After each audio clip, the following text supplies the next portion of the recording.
두 지문에 대한 분석하고 간단한 해설해 드리겠습니다. 간략하게 지문 설명해 드릴 테니까 요 수업 듣고 계시죠? 지문을 읽어보고 들으시는 게 편할 겁니다. 원래 수업 때는 이제 끊어서 같이 문단별로 읽고 했는데 이건 이제 영상으로 지문 설명 중요한 것들 좀 찍어 드리려고 하는 거니까 지문을 읽으신 다음에 들으시는 게 편할 겁니다. 첫 번째 지문은 리얼월드 암호학 요거부터 볼까요? 교재 이제 후반 부분 말고 초반에 보시면 이제 지문만 있는 부분이 있어요.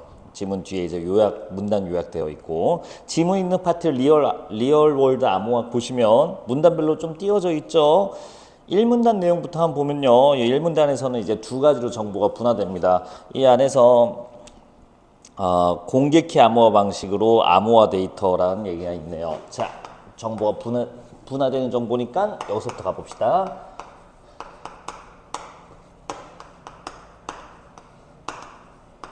공개키로 암호화하는 데이터 처리 방식 요게 하나 있었고요. 근데 얘가 어떤 과정을 거치는지 글을 보니까요. 이 교재 쓰고 계시면 여기 볼까요? 세 번째 줄 끝부분 보시면 이렇게 되어 있어요. 원래 데이터로 복원하는 복호화 과정을 거친 후 연산을 수행하고 그 결과를 다시 암호화. 자, 괜찮을까요? 공개키 암호화에서 뭐 하기 위해서 연산을 수행하기 위한 과정이 소개되어 있습니다. 복호화가 있어야 되고요. 그 다음에 연산을 해야 되고 다시 암호화해야 된대요. 그렇군요. 근데 문제가 있답니다. 여기서 낚시 조심하셔야죠. 복잡해서 문제다. 비용이 많이 들어서 문제다. 시간이 많이 들어서 문제다. 이런 얘기는 이 지문에 없어요. 중요한 거는 이 과정 중에 여기 써 있나요? 다음 줄 볼까요? 비밀키나 개인정보가 유출될 수도 있다. 두 개예요. 비밀키도 유출될 수도 있고요. 개인정보도 유출될 수 있대요. 두 가지 문제를 갖습니다. 그래서 여기에 어떤 문제가 존재하고요. 그래서 이 문제를 해결하기 위한 것이 나온 이제 이 지문에서 소개한 주제죠. 동형 암호가 등장했대요. 그러면 자동으로 문제와 그거에 대한 대안으로 나온 거니까 이 문제는 여기서 기본적으로 해결된 겁니다. 동형 암호는 아까처럼 개인정보나 공개키가 유출될 일이 공개키 암호화에 비해 훨씬 더 떨어진다는 거죠. 괜찮죠? 여긴 더 안전하겠죠? 어떻게 안전한지 보니까 1문단 마지막 줄에 이렇게 써 있네요. 암호화된 상태로 안전하게 연산할 수 있다. 연산할 때 암호화 상태로 그냥 해버린대요.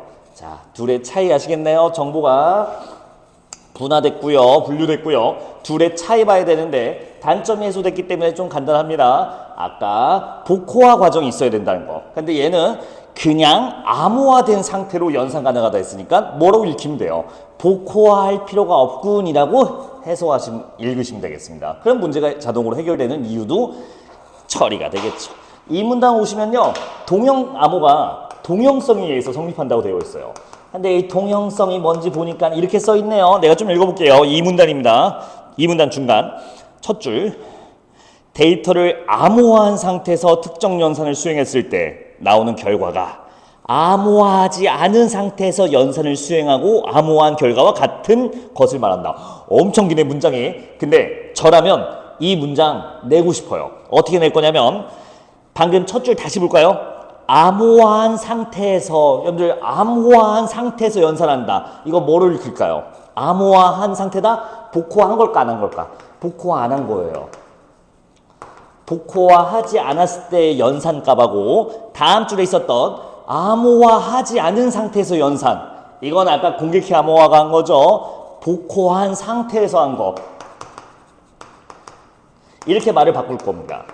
그래서 복호화된 상태에서 연산하나 복호화되지 않은 상태에서 연산하나 그 결과가 같은 게 바로 동형성이고 이 동형성 때문에 동형 암호가 성립할 수 있다라고 이 문단이 시작한 겁니다. 됐죠?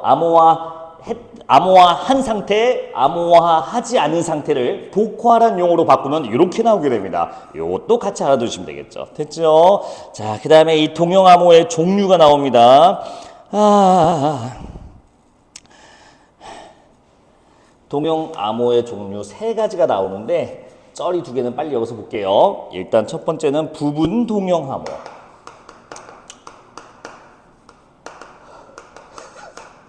야, 수업 못 와서 영상 필요하면 미리 말해. 수업 시작했는데 영상 찍어달라. 자, 봐봐. 그래서 부분 동용암호 있고요.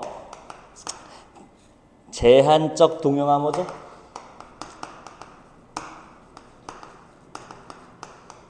정보가 두 개 분할됐으니까 사실 하나 더 있죠. 근데 일단 두 개 먼저 보면요. 각각의 차이를 봐야 되는데 이렇게 보면 편합니다. 이거는. 자, 제한이 있는 거, 제한되는 거 이거 하고요. 제한되지 않는 거 이렇게 구분하면 딱 반대로 쉽게 볼 수 있습니다. 그냥 읽어도 되고. 일단 볼게요. 부분 동용암호는요. 연산 횟수에 제한이 없어요. 제한 없는 거 연산 횟수예요. 연산 횟수는 제한이 없구나. 근데 특정한 한 종류의 연산에만 연산 종류의 제한이 있네요. 이게 부분 동용암호랍니다. 자, 근데 그리고 제한적 동용암호는 딱 반대예요. 종류와 관계없이라고 되어 있네. 그러면 제한이 없는 거는 연산 종류.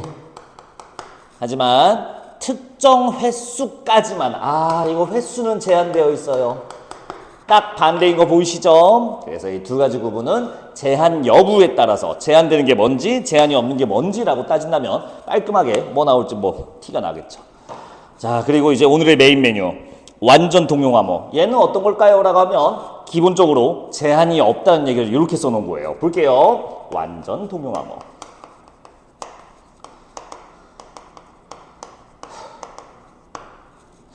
어떻게 써있는지 볼게요. 자, 이 문단 밑에서 두 번째 줄입니다. 횟수의 제한이 없이 횟수 제한이 없어요. 그리고 주된 연산인 덧셈, 곱셈의 동용설을 갖는다. 이건 덧셈, 곱셈 연산 종류가 하나로 제한되는 게 아니라 두 가지 써도 되는 거네요. 그러니까 이거는 둘 다 제한이 없습니다. 횟수든 종류든 여기서 이제 덧셈과 곱셈이 나왔지만 아까 한 종류만 제한되는 거에 비하면 훨씬 더 자유롭죠. 횟수 제한, 종류 제한이 없는 동용암호다. 즉 제한 자체가 없는 걸로. 그러면 완벽하잖아요. 이 위에 거의 단점을 모두 해결한 거니까 그래서 이름이 완전 동용암호인가 보다 하면서 이제 이 문단을 마무리하면 되겠습니다. 여기까지 됐죠? 차이점 보시면 되겠고요. 자, 모두 제한이 없다는 거. 횟수, 종류, 제한 없음. 3문단 볼게요. 이제 완전 동용암호를 두 개로 나눕니다. 요거 좀 지울게.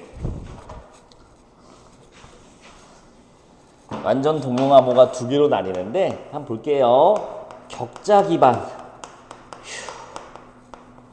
격자 기반 완전 동용암호. 격자 기반이라 써놓고 그 다음에 하나 더 CRT가 있대요. CRT 기반. 격자 기반은 일단 유래가 나오는데 사소한 정보지만 실제 문제에도 나왔었고 필요한 정보니까 좀 챙겨두세요. 3문단 두 번째 줄 보시면 이렇게 써 있습니다. 그중 격자 기반 완전 동용암호는 여기요.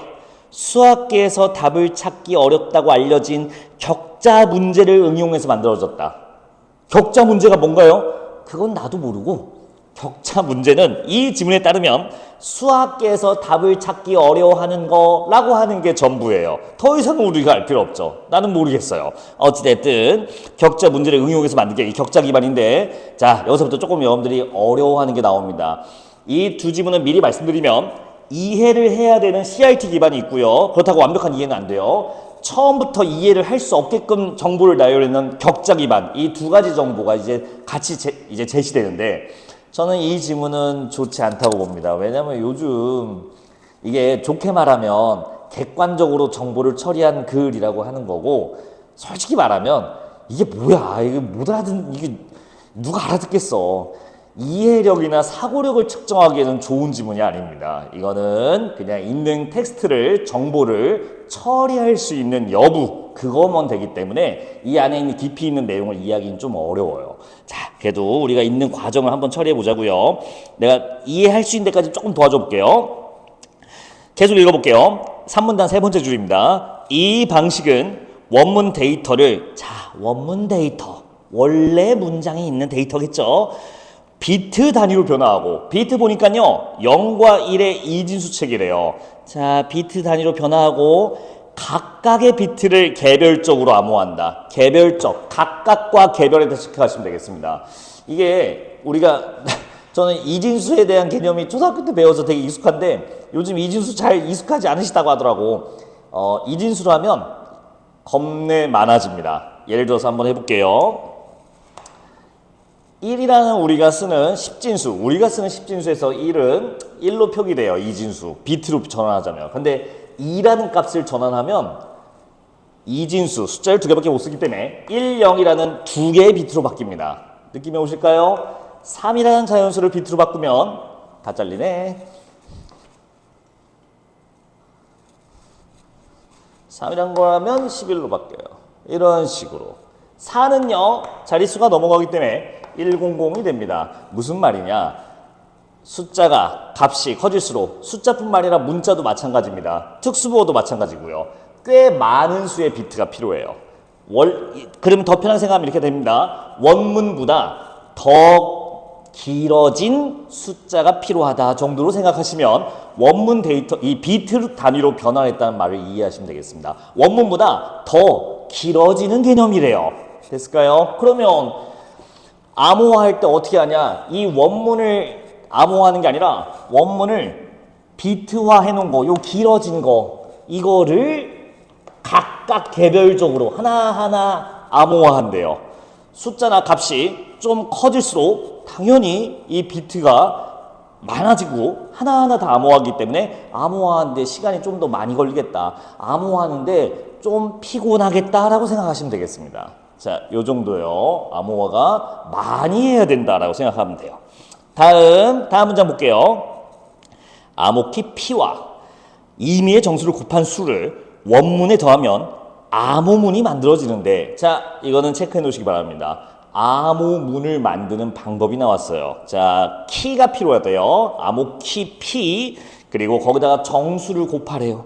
그 다음에 아까 있었던 원문에 더하라는데 비트마다 해야 되니까 요 하나하나 다 해야 된다는 뜻입니다. 꽤 많은 행위가 됐죠. 거기다 이제 하나씩 더하면 암호문이 각각 비트마다 나오겠네요. 꽤 길어지겠는데, 어제 수업하는데 키가 뭐냐고 하더라고요. 키는 뭐 제가 뭐 암호화에 대해서 뭘 알겠냐마는 굳이 비유를 해드리자면, 자, 봅시다. 그냥 극단적으로 이렇게 말해볼게.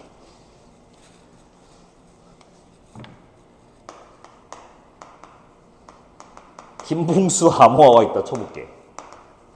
김봉수 암호화 방법. 자, 김봉수 암호화 방법은요, 키를 3으로 쓸 거예요. 그리고 암호문 제작 방법은, 암호문 만드는 방법은 원문에 키를 더할 겁니다. 원문에 키를 더하는 걸로 나는 암호문을 만드는 그런 암호화를 지금 만들었어요. 자, 이게 뭐냐면, 키를 알고 있으면, 여러분들 키를 가지고 있으면 집에 들어갈 수 있지 않나요? 원래 모습을 볼 수 있지 않나요? 그 개념이거든요. 제가 여러분들한테 암호문을 던져줘 볼게요. 자, 암호문 5입니다. 짜잔! 이거 김봉수 암호화 사용해서 키 3 써서 만든 거야 라고 하면 여러분들 원래 원문 뭔지 아시겠어요? 당연히 알죠. 이 암호문이 원문에다가 더하기를 했는데 키를 더해서 만든 암호문이구나. 그럼 원문은 이겠네. 이렇게 하는 거예요. 그래서 키가 별거 아닙니다. 키를 알고 있으면 원래 문장을 복원할 수 있는, 아까 나왔던 개념이네, 지웠지만 복호화 개념이 적용되는구나, 복호화를 써먹을 수 있겠구나라는 그런 개념으로 키를 받아주시면 되겠습니다. 됐죠? 아참, 놓치고 하나 왔는데요. 지우다 보니까 생각나는데, 이 친구들 모두 다 완전 동용 암호죠. 근데 완전 동용 미안, 완전 동용입니다. 동용 암호죠. 이 동용 암호는 뭐에 근원한다고 했죠? 동형성에 근거한다고 했죠. 혹시나 해서 말씀드리면, 이 동형성에 대한 성질 안 까먹었지? 복호화하지 않아서 계산한 거나 복호화하고 계산한 거나 값이 같다, 연산값이. 그 성질은 세 가지 중에 어디에 적용되는 거야? 세 개 다 적용되는 겁니다. 상위 개념이기 때문에 그래요. 동용암호는 상위어고 하이어로서 부분 제한 완전 동용암호가 나왔기 때문에 상위형 개념은 하위 항문에 모두 다 적용됩니다. 예를 들어서 과일이 있다고 쳐보면 과일이 비싸다. 과일은 비싸대. 딸기, 사과, 배. 딸기는 비싸다. 당연히 맞죠. 사과는 비싸다. 당연히 맞습니다. 상위어의 개념은 하이어에도 통용된다는 거 놓치지 마시고 이것도 충분히 출제 포인트가 될 수 있겠죠. 통용성은 3개 다 적용됩니다. 여기만 적용되는 거 아니야. 다시 돌아와서 아유 정신없다. 격자 기반 좀만 더 이어서 보겠습니다. 암호키 P 방금 봤던 거 임의정수 곱하고 암호문이 만들어져요. 더해주면. 그리고 하나 더. 이 과정에서 무작위로 5, 6 값도 추가한대요. 그래서 안정성이 높아진대요. 무작위 5, 6 값이 뭔가요? 몰라. 이 암호문 만들 때마다 더해지는 거. 이 과정. 어떤 과정? 암호문 만드는 과정에서 추가되는 거. 근데 어떻게 추가한대요? 무작위로 추가하는 거. 왜요? 안정성 높이려고. 요 정도까지만 알아두시면 되겠습니다. 그래서 격자 기반 암호화는 요 과정을 거쳐서 암호문이 되는군요. 자, 그래서 어떻게 된대요? 그래서 이거 보니까 암호문 연산을 반복할수록 5, 6 값이 커진대요. 그래서 특히 곱셈 연산하면 5, 6 값이 엄청 커진대요. 우리는 정확히 몰라요. 여기서 더 설명할 수 있게끔 정보를 준 게 아니기 때문에 그렇구나라고 하시면 되고요. 그래서 이 5, 6 값이 엄청 커지면 일정 이상 잠깐 암호문을 만들면 원문 복호화, 원래 문장으로 복구, 원래 문장으로 복원하는 게 불가능해질 때까지 불가능한 때가 또 온다고 합니다. 이렇게 하면서 3분단이 끝났습니다. 자, 4분단 볼게. 그래서 따라서 연산을 지속적으로 수행하기 위해서. 자, 연산을 왜 지속적으로 수행 못했어요? 방금 봤잖아. 5, 6 값이 계속 추가되면 5, 6 값이 계속 커지면 누적돼서 커지면 원문을 원래대로 복원할 수 없기 때문에 더 이상 암호화할 필요가 없죠. 우리 원문을 찾아야 되는데 우리는 키를 알고 있는 사람 찾아야 되는데 너무 커져서 못 찾으면 더 이상 암호문을 만들 이유가 없잖아요. 그래서 계속 하기 위해서는 이제 볼까요? 5, 6 값이 한계치에 이런 암호문. 이제 더 이상 하면 안 돼. 암호문을 더 이상 만들면 안 돼. 이 암호문은 부트스트래핑 과정을 반드시 거쳐야 된다. 부트스트래핑 자주 살면서 처음 봤는데 이 개념을 좀 읽어보니까 뭐랑 비슷하지라고 떠올려 보니까 그나마 비슷한 말 중에 우리 컴퓨터 껐다 키는 걸 뭐라고 해요? 재부팅이라고 하지 않아요? 이 부트스트래핑이 그 부팅 느낌으로 생각하면 되지 않을까? 무언가 다시 껐다 키는 느낌이에요. 그렇게 생각하면 편할 것 같습니다. 뭘 껐다 키는 걸까? 자, 가볼게요. 여기가 제일 불친절해요. 내가 이 지문 싫어하는 게 여기서 이렇게 설명하니까 우리가 이해하기는 힘들어요. 있는 그대로 정보 처리하겠습니다. 자, 계속 읽어볼게요. 일정 횟수의 덧셈과 곱셈 연산을 수행하여 암호문에 5, 6 값이 누적되면 자, 이것도 한번 써볼게. 여기 다시 올까요? 일정 이상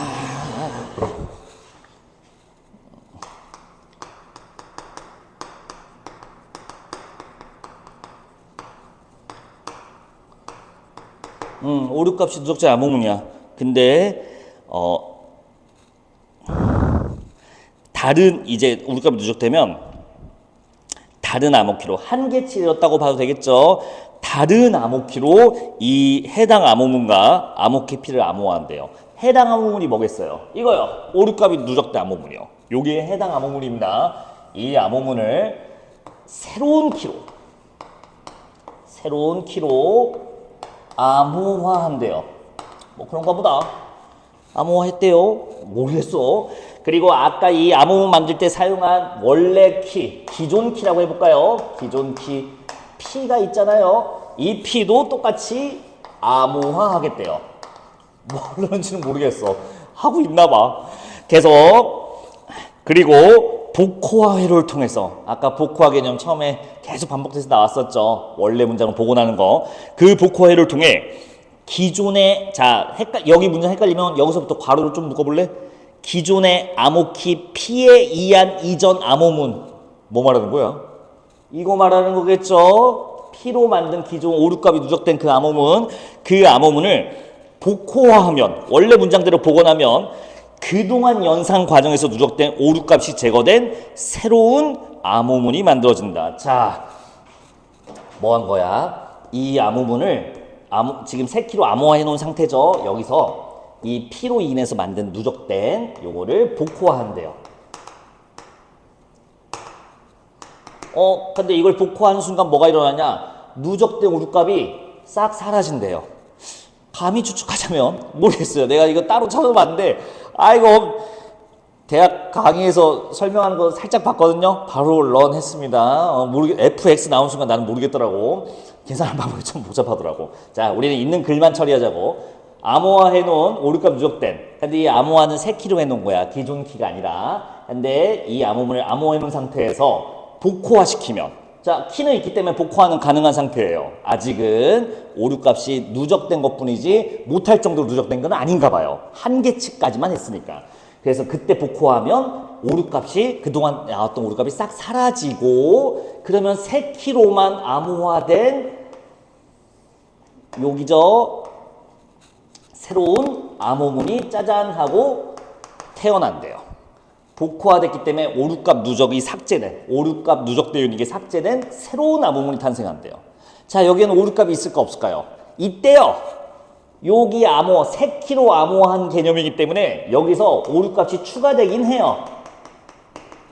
하지만 여태까지 누적된 오류값에 비하면 소소한 거죠. 그래서 훨씬 이제 오류값 누적된 게 사라지고 살짝 오류값 추가된 거니까 다시 한번 암호문을 만드는 과정이 계속 진행될 수 있다. 이게 부트스트래핑이다라고 써 있네요.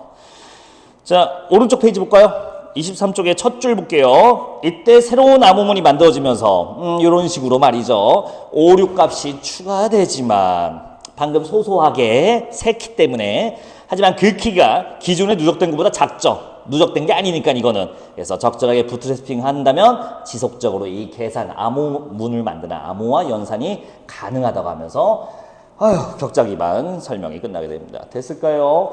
자, 이 글은 처음부터 이해하기가 조금 어렵기 때문에 우리가 주어진 정보만, 아까부터 말했지만, 시작할 때부터 말했지만 그 정도만 처리하면 우리 문제 푸는 데는 큰 지장 없었을 것 같아요. 실제로 출제된 것도 이 정도만 알아도 푸는데 지장 없더라고요.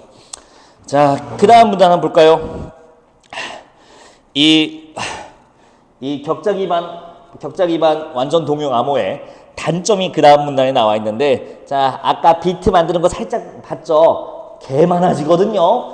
이게 숫자니까 이렇지 문자거나 특수보까지, 아니 숫자가 4가 아니라 8, 9만 돼도 꽤 긴 비트가 필요할 거야. 그래서 뭐라고 써 있어요? 저장 공간이 많이 필요하대요. 단점이죠. 그리고 이 하나하나 비트마다 암호문 이직거리를 하고 복원하려면 이 비트 하나하나 복원하기 때문에 시간이 꽤 오래 걸릴 거예요. 그래서 연산 속도가 느리대요. 됐을까요? 저장 공간 많이 필요하고요. 비트 하나하나 따로 처리하기 때문에 속도가 오래 걸린다. 즉 연산 속도가 느리다는 결론이 나오네요. 그래서 이 문제 제시됐고, 아까 문제 해결 과정으로서 나온 거잖아요. 처음 시작할 때도. 여기도 마찬가지입니다. 이 문제를 해소하기 위한 대안으로 CRT 기반이 이제 시작됩니다. 마지막 문단이 그림 위에 있는 다음 문단이죠. 자, 그래서 최근에는 효율성을 개선한, 효율성이라는 키워드 썼네요. 그러니까 CRT는 좀 더 효율적인 거예요. 이 지문에서 그럼 효율적이라는 거는 뭘 의미할까요? 앞에 나와 있는 단점 2개 해결한 거. 뭐였지?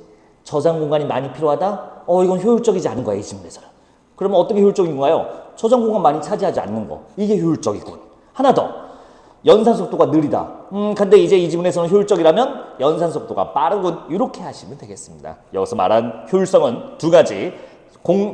저장 공간이 많이 필요 없다. 속도가, 연산 속도가 빠르다. 자, 얘는 CRT 기반은 이해해야 됩니다. 여기서 식을 알려줘요. 자, 가볼게요. 좀 읽어보겠습니다. 다음 문단. 그래서 시작하는 데 있잖아요. 자, 첫 문장 말고 두 번째 문장 가볼게요. 이 방식은 CRT 방식이죠. 하나의 원문을, 자, 여기다 체크해 놓으세요. 원문을 특정한 정수인 암호키로 나눈 나머지 값을 암호문을 이용한다. 아까 격자 기반과 다른 거 보이세요? 아까 격자 기반은 암호문을 어떻게 만들었어요? 키에다가 정수를 곱한 다음에 원문에 더해서 만들었죠. 이번에는 좀 다르죠. 원문을 암호키로 나누고 나머지가 암호문이 된답니다. 일단 뭔가 가벼워 보이네. 자, 좀만 더. 이 나머지 값에서 원문을 복호하는 방법이래요. 이 나머지 값을 알면 우리가 원래 문장을 복원할 수 있나 봐요. 그래서 이때 암호키 개수는 임의로 설정할 수 있대요. 이땐 키를 아까는 하나 쓰는 걸 설명해 준 것 같은데 이번에는 하나가 아니라 여러 개도 쓸 수 있다고 하는데 계속 가볼게요. 각각의 원문마다 암호키의 개수만큼 암호문이 만들어진다. 요거는 당연한 얘기예요. 아주 당연한 얘기입니다.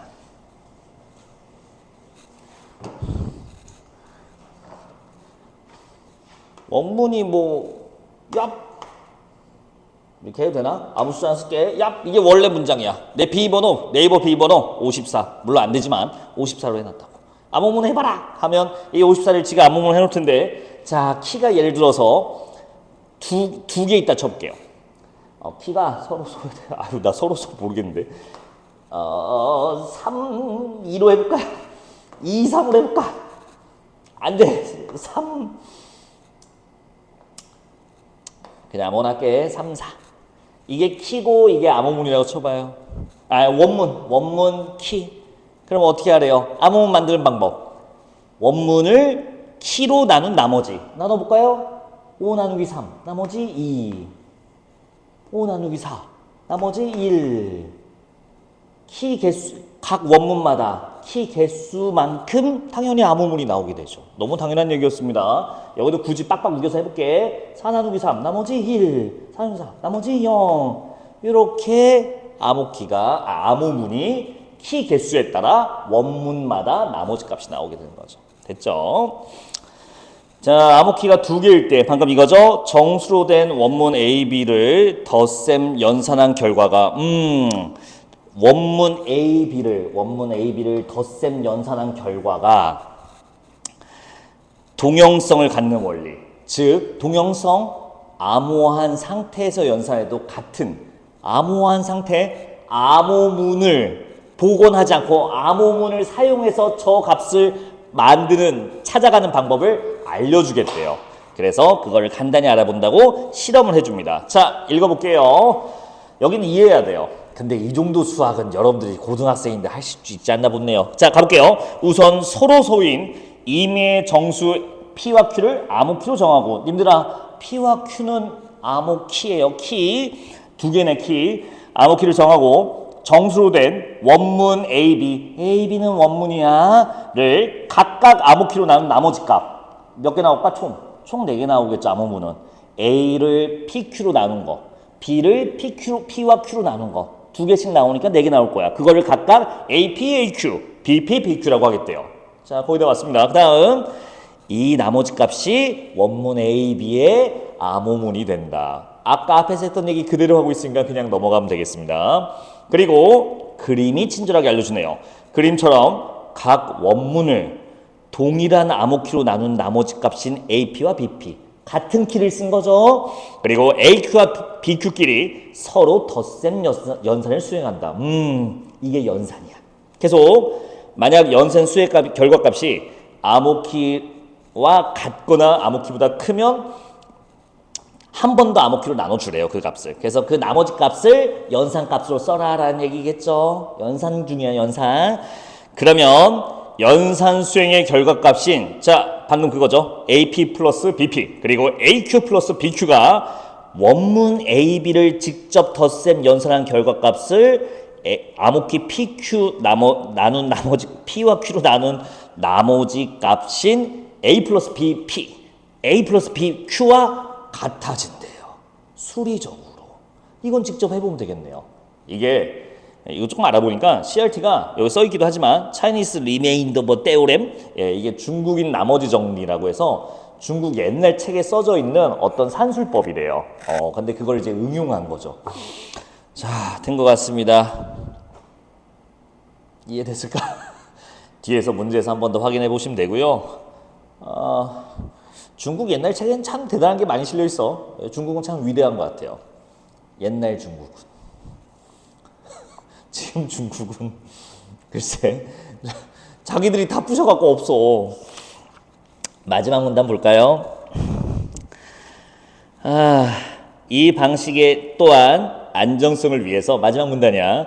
암호키의 개수를 늘려서 계산이 복잡하고 무작위 오류값을 추가하기 때문에 부스트래핑 과정이 필요하대요. 이것도 오류값을 추가하는 거였네요. 이런 것도 체크해 두시기 바랍니다.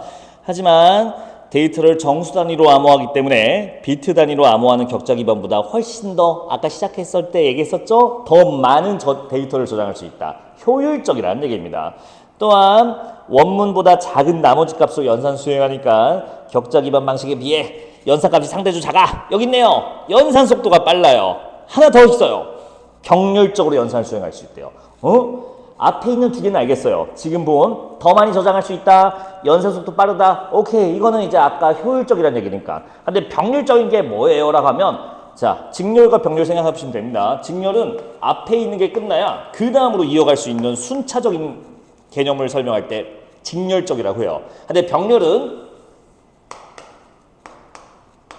이렇게 되어 있잖아요. 전기 빡 주면 빡빡빡 빡 하고 들어오잖아.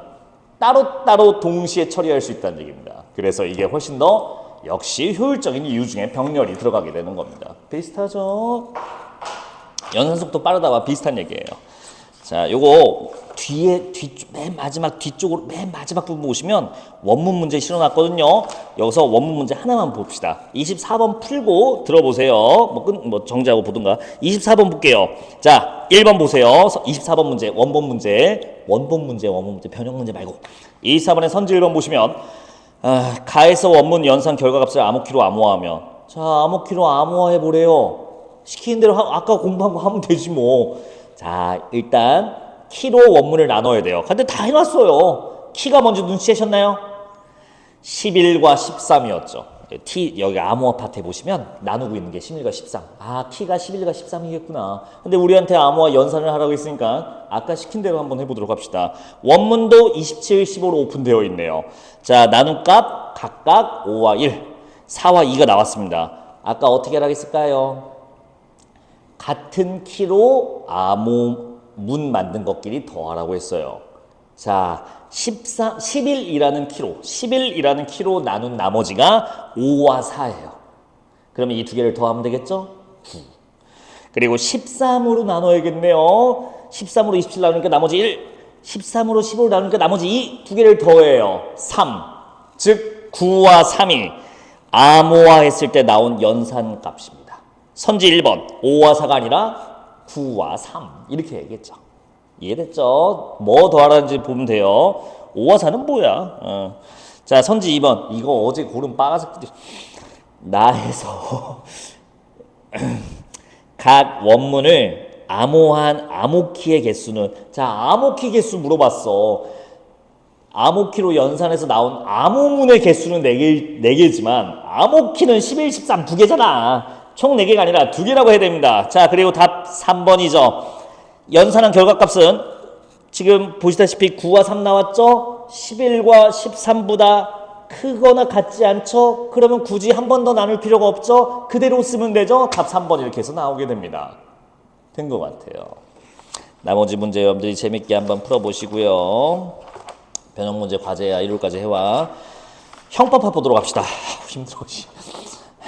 앞으로 다시 돌아오셔서 지문 파트로 한번 와주세요. 형법합이에요. 이 형법합 지문은 교재보다 칠판 수업을 통해 잠깐 이해를 통해서 지문 내용을 다시 한번 점검해 보도록 합시다. 요거 일문 단위도 써 있지만 얼른 읽어보고 드세요. 수업. 첫 줄 보시면 형법상 범죄 행위로 성립하려면 그러니까 이 지문은 범죄가 되기 위한 성립되기 위한 조건이에요. 언제 범죄라고 할 것이냐를 따지겠대요. 그리고 여기에는 3가지가 있습니다. 구성요건 충족 맞나? 그냥 아는 걸로 하고 구성요건 해당성이구나. 위법성 내가 요 부분 조금 알잖아. 마지막 책임이요. 조심해야 될 거 모두 성립해야 됩니다. 하나라도 빠지면 범죄가 아니라고 봅니다. 그러니까 범죄자를 최대한 안 하게 해주려고 깐깐하게 따져보는 거예요. 각각 어떻게 되는 걸까요? 구성요건 해당성은요 간단합니다. 이 구성요건이 뭐냐? 쉽게 말하면 법전에 써 있는 거예요. 법 조항에 써 있는 게 구성요건이야. 뭐가 써 있는데요? 여러분들이 좀 익숙한지 모르겠네. 다른 사람에게 위해를 가해서 위해를 강해 상처를 입힌 사람, 피해를 입힌 사람은 이런 것들이요. 그게 범죄에 들어간 조건들이 쫙 써 있어요. 다른 사람의 목숨을 해친 자, 다른 사람의 돈을 훔친 자 이런 것들이 써 있는데 그게 거기 써 있는 거에 해당하는가? 되게 쉽지 않나요? 법전에 써 있는 죄에 대한 조건이 이 사람이 한 행동과 행위와 해당하는지, 행위와 일치하는지 그걸 따지는 게 구속요건 해당성입니다. 뭐 간단하죠? 그럼 위법성은 뭐냐? 법을, 사회 법질서를 위반한 행위라고 보겠대요. 근데 이걸 들었을 때 좀 이상해요. 사회 법질서를 위반한 성질을 따지겠다? 법질서에 어긋난 거 위반했다? 잠깐만, 아까 구속요건에 해당하면 위법성도 당연히 세트로 오는 거 아닐까? 왜냐면 법전에 써있는 범죄 행위를 해당했다라고 여기서 판정했으면 당연히 법질서에 어긋난 거 아닌가? 법을 위반한 거 아닌가? 맞아요. 그래서 구속요건에 해당하면 이 법전에 써있는 행위를 했으면 기본적으로 위법성이 성립합니다. 자동으로. 그럼 굳이 이런 걸 따로 해놓을 필요가 있을까요? 네. 위법성은 법질서 위반성을 따지기 때문에 구속요건에 해당했어도 위법성이 성립하지 않는 경우도 있습니다. 이건 무슨 말이냐? 자, 해당 성분을 성립하지 않게 하는, 그냥 쉽게 생각하면 박살을 내버리는 거예요. 조각을 내버린다. 위법성 조각 사유라고 있는데 비록 구속요건에 해당하더라도 위법성이 성립하지 않으면 보시다시피 범죄가 성립하지 않아요. 자, 조각 사유 예외로 뭐가 있냐면 정당방위 같은 겁니다. 무슨 말이냐? 보세요. 다른 사람에게 폭력을 행사하면 벌금 1억에 처한다. 이런 조항이 있다 쳐봐요. 근데 내가 다른 사람을 폭력을 막 해서 심각하게 다치게 했어. 그럼 나는 그 법 구속요건에 해당하죠. 근데 내가 이 사람을 때려 부순 게 그냥 심심해서가 아니라 이 사람이 나한테 칼을 들고 날 찌르려고 했던 거야. 그래서 피했는데 끈질기게 나를 막 이렇게 죽이려고 그래. 예시가 너무 잔인한가? 그래서 내가 아니 이 자식이 하면서 이제 날 죽이기 위해 이제 상대를 때려 눕혀 제압했다고. 구속요건 해당하나요? 해당해요. 나 다른 사람한테 지금 상처를 입혔어. 뼈 그냥 부러뜨렸어 그냥. 근데 위법한가요? 그때는 위법하다고 하지 않는 거예요. 구속요건에 해당하지만. 왜? 정당방위 상황이라면 이 위법성만큼은 내가 박살내줄게 해서 위법성 조각을 내줍니다. 이게 성립하지 않네요? 그러면 나는 범죄자가 아니게 되는 겁니다. 이게 바로 위법성이 존재하는 개념이에요. 자, 이런 예외 상황이 아니면, 조각되는 게 아니면 보통은 세트로 같이 가는 게 맞습니다. 근데 위법성을 깨서 구속 요건을 해당하더라도 범죄자가 아니게끔 해주는 그런 규칙을 위해 있는 겁니다. 이거 좋은 성질이에요. 있을만 하죠. 마지막 책임은요, 비난받아야 돼요. 뭐가요? 범죄자가 되려면 사람들이 비난할 수 있는 정도는 돼야 돼요. 그걸 어떻게 따지나요? 자, 이렇게 따지는 겁니다. 보통 아니 정당방위도 아니야. 구속요건에 해당해. 그리고 법 위법성도 성립해. 그래서 법질서도 위반한 거야. 그러면 범죄자 아닌가요? 당연히 사람들이 다 비난하지 않을까요? 저 범죄자 새끼 하면서 할 텐데 그게 아닐 수도 있어요. 예를 들어서 자, 똑같은 상황입니다. 제가 어떤 사람한테 가서 또 패요. 근데 이건 정당방위 아니야. 그냥 가만히 앉아있는 사람을 내가 지나가다가 갑자기 그냥 막 패서 때려서 상해를 입혔거든요. 그럼 사람들이 나를 다 비난할 거예요. 근데 알고 보니 내 가족이, 내 아내가 인질로 잡혀있던 거야. 범죄자한테. 그래서 이 범죄자들이 이 사람을 때리지 않으면 내 아내를 지금 죽이겠다고 옆에다 칼을 이제 대고 있는 거야. 오이씨, 어떡해. 미안해요 하고서 막 때린 거지. 자, 비난할 수 있을까요? 아마 비난하기는 쉽지 않을 겁니다. 이런 식으로 책임도 보통은 이걸 해당하고 위법성에 해당하면 보통 비난할 수 있는데 가끔 이 책임, 비난할 수 없는 경우가 있어요. 바로 책임을 조각내주는 사유, 강요입니다. 강요된 행위라고 되어 있을 거예요. 됐을까요? 이런 것들은 그러면 각각의 조건들을 박살내줘서 범죄자가 아니게 해준다. 이런 개념이었습니다. 자, 여기서 나올 만한 거 뭐가 있을까요? 요 두 개 섞어놓는 거 조심하셔야 됩니다. 강요된 행위는 책임 요소를 조각내주지 위법성을 조각내주는 게 아닙니다. 정당방위도 마찬가지입니다. 둘 다 범죄자가 안 되게 해주는 거는, 즉 범죄 성립 조건을 성립시키지 않게 해주는 건 맞지만 그 조각내는 성질이 다르다는 거, 조각내는 대상 조건이 다르다는 거, 그거 구분 잘 해주시면 여기는 딱히 헷갈릴 거 없을 것 같아요. 자, 1, 2문단 읽어보셨으면 2문단에 하나만 더 할게요. 요거 설명이 추가되어 있는데요. 이렇게 되어 있어요. 2문단 한번 볼게요. 2문단 첫 줄 이렇게 써 있어요. 첫 번째 성립 요건이 구속 요건 해당성은 어떤, 자, 체크해 볼래요? 행위에 대한 구체적 사실이 형법상 규정된 범죄 유형에 해당하는 거. 자, 어디다 체크? 행위에 대한 구체적 사실. 행위, 자, 이런 거 어떨까요?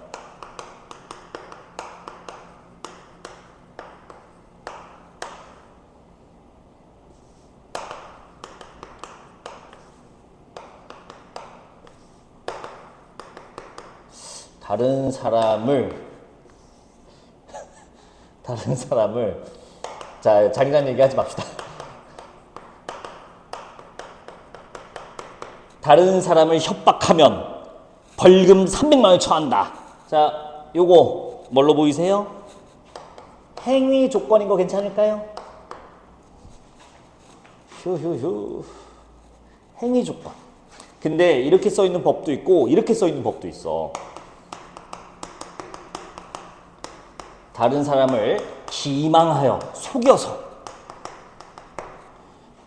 금전적 손실을 입게 하면 어때요? 이거는 요거는 행위죠. 다른 사람을 속이는 행위. 근데 이건 뭐예요? 금전적 손실을 입게 해준대요. 이 다른 사람 속에서 이런 결과가 나왔대요.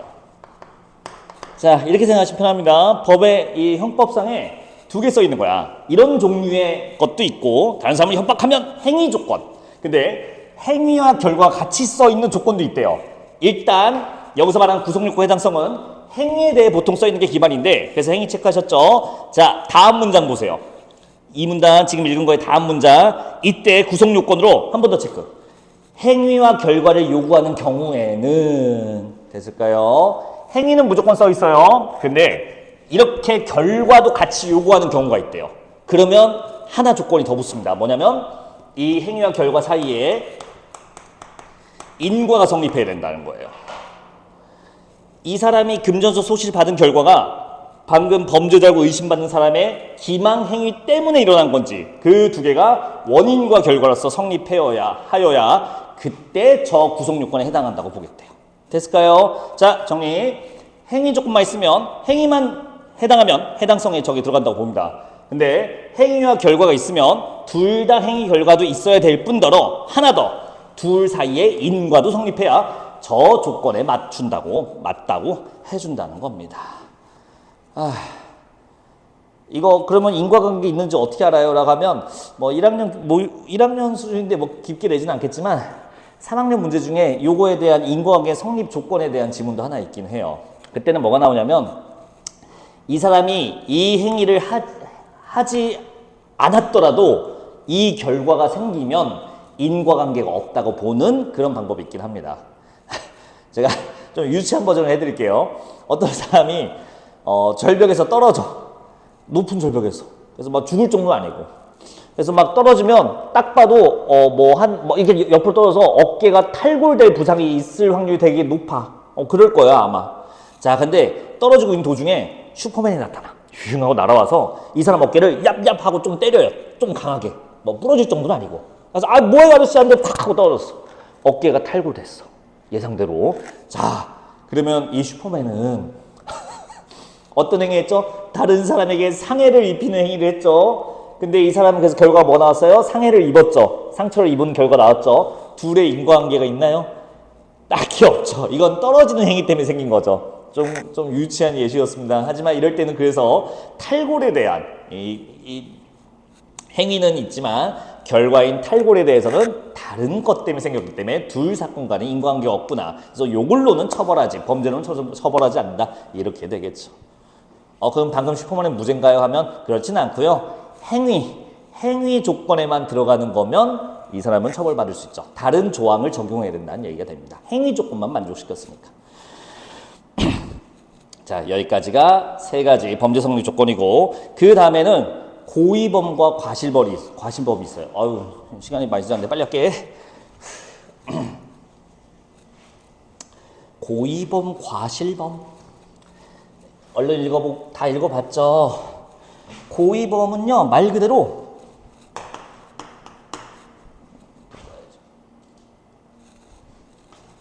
뭐에 근거할까요? 고의범은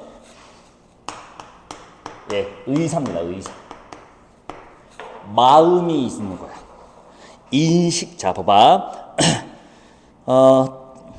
산문단 첫 줄 보시면 두 번째 문장이죠. 고의범은 행위자가 죄를 범한 여기 체크. 의사를 가지고 저지른 범죄. 의사가 있어요. 계속 읽을게요. 범죄 사실 가능성에 대한 인식이 있으면 물론 나아가 범죄 사실 발생할 위험을 용인하는 마음속의 의사. 자, 범죄를 저지를 의사 혹은 그 위험을 용인하는 의사를 가지고 있으면 고의로 본대요. 조금 헷갈리신가요? 내가 좀 지저분한 예 좀 들어줄게. 아예 예쁜 예가 안 떠오르네. 칼이야, 칼. 이거를 찔러서 이렇게 앞으로 찔러서 저 사람을 죽여야겠다라고 한 의사가 있다 쳐봐요. 자, 그래서 휙 해서 다른 사람을 죽여요. 이 사람은 고의범인가요? 완벽한 고의범이죠. 상대를 죽이려는 의사가 분명 있었으니까. 근데 이건 어때요? 이렇게 나는 검수를 훈련할 거야. 찌르기 훈련하는 거야. 얍 칼로. 근데 알고 있어. 내가 이 검수 훈련을 저 사람 앞에서 하면 저 사람이 죽겠군. 내가 검수 훈련을 얍 찌르기 훈련을 저 사람 앞에서 하면 저 사람이 죽겠군 라고 알고 있고 그로 인해 발생한 사건도 나가 인식하고 있어요. 알고 있어요. 그래서 그 행위의 결과를 용인할 의사가 있어. 그렇군. 내가 이렇게 하면 얘가 죽겠군. 해서 가서 검수 훈련을 얍 했어요. 이 사람은 그럼 고의가 아닌가? 당연히 고의죠. 됐을까요? 자, 차이. 그냥 고의범 죽여야지. 이렇게 하면 제가 죽겠군. 요 둘의 차이가 고의와 용인하는 의사가 있는 미필적 고의가 구분되는 겁니다. 둘 다 의사예요. 고의범 중에 하나가 미필적 고의야. 이거는 의사 중에 용인하는 의사. 그 차이가 좀 있긴 합니다. 다시 죽여야겠다. 그냥 고의범이야. 얄짤 없어. 이렇게 하면 제가 죽겠군. 이 훈련을 하면 제가 죽겠어. 미필적 고의예요. 이것도 용인했거든요. 그 행위의 결과를 자기가 수용해서 의사로 생각했거든요. 자, 됐죠? 근데 이 고의범과 구분되는 거는 과실범입니다. 과실범은 뭐라고 써있냐면, 자, 그 3문단 밑에서 세 번째 줄 끝부분 볼게요. 실수로, 실수. 타인의 생명과 신체를 침해한 사유를 안주면서 죄를 범한 의사는 없어요. 의사는 없고 부주의예요. 됐죠? 그러니까 이 지문에서 실수와 부주의는 비슷한 말입니다. 거의 똑같은 말이죠. 의사 없음, 부주의, 실수 같은 말. 그렇게 성립하는 범죄가 바로 과실범이랍니다. 특별한 규정이 있대요. 자, 1, 2 넘어가네요. 과실범은 두 개. 오른쪽 이제 페이지 와야 됩니다. 과실은 뭐에 따라? 인식 유무에 따라. 인식 정도에 따라 두 개로 나눠지고요. 그리고 형법상 과실범 규정에 따라 두 개로 나뉜대요. 이건 세 개로 나뉘어. 자, 인식부터 봅시다. 인식 있는 과실이 있고요. 인식 없는 과실이 있습니다. 인식 없는 과실. 두 개가 뭐가 다르냐? 힘들어. 이거는 어제 수업했던 얘가 여기 설명할 때 누가 그러더라고. 선생님, 그러면 자다가 졸음운전, 어제 질문한 예시를 그냥 그대로 써줄게요. 똑같이 수업해드려야 되니까. 바꿔둔 이 새끼가. 자, 근데 좋은 질문이었어. 여기 설명할 때, 선생님, 고의범 설명할 때, 선생님, 졸음운전하다가 사람을 죽이면 그러면 고의예요, 아니에요? 라고 물어보더라고. 이게 꽤 좋은 질문이었어요. 자, 보세요. 내가 졸음운전을 하면 이 사람이 같이 탄 사람이 죽겠군. 그러면 나는 졸아야겠군. 이건 고의범이야. 근데 과실범은 뭐냐? 그럴 생각이 없는 거야. 내가 졸음운전하면 아이고 여기 이 사람이 옆에 탄 사람이 죽을 수도 있겠군. 그러면 내가 졸지 않아야겠다 라고 할 수 있거나 혹은 아이 내가 좀 존다고 사고가 나겠어. 여기 자율주행이라서 저 오토주행이라서 자동차가 알아서 쓰겠지 뭐 라고 생각했으면 죽일 의사는 없죠. 그럼 그땐 과실로 가는 거야. 근데 방금 두 개는 차이가 있었어요. 내가 졸음운전하면 이 사람이 죽을 수도 있으니까 졸지 않게끔 내가 조심해야겠다. 자, 위험에 대한 인식 있어요, 없어요? 인식이 있죠. 내가 졸면 죽을 수 있다는, 범죄가 성립할 수도 있다는, 나쁜 일이 벌어질 거라는 인식이 있어요. 대신 뭐 했어요? 죽일 의사는 없기 때문에 안 하려고 노력했죠. 안 졸려고 노력했죠. 어떻게 했을까요? 껌 씹으면 되는 거예요.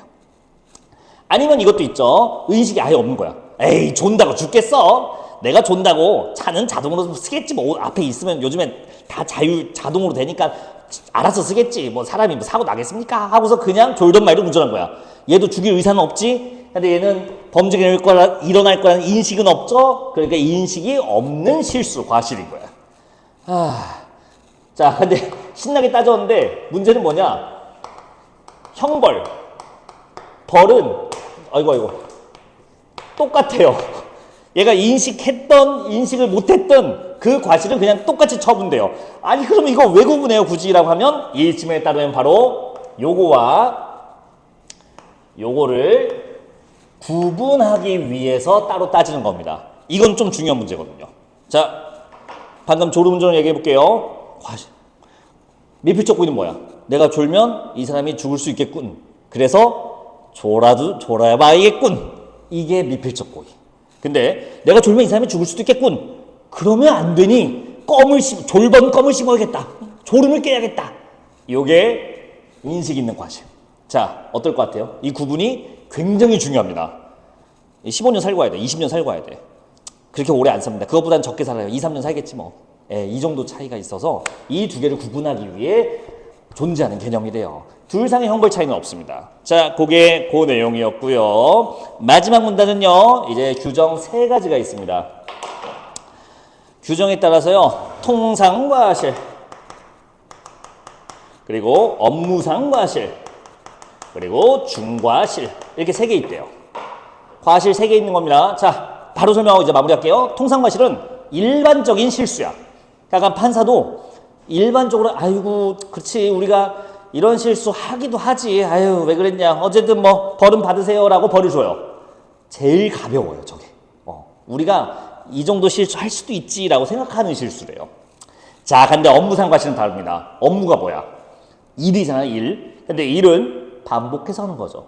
나도 이 수업을 지금 10년째 하고 있잖아요. 근데 반복해서 했는데도 실수를 했어? 야, 반복했으면 네가 그 실수를 알아차릴 확률이, 그런 실수할 확률이 별로 없을 거야. 왜? 자주 접하고 반복해서 한 일이니까. 그런데도 과실 사고가 일어났어? 야, 그건 네가 너무 부주의했다. 반복해서 하는데도 반복해서 하는데도 실수를 했다? 그건 네가 너무 부주의한 거야. 너는 좀 더 벌을 받아야겠다. 그게 바로 업무상 과실이에요. 통상 과실보다 당연히 더 강한 벌을 줍니다. 됐을까요? 중과실은 뭘까요? 업무상 과실하고 비슷해 보여요. 근데 이거는 실수할 정도가 너무 낮은, 그러니까 실수할 확률이 되게 적은 사건이야. 근데도 사고가 일어난 거야. 그럼 판사가 이렇게 생각하는 거야.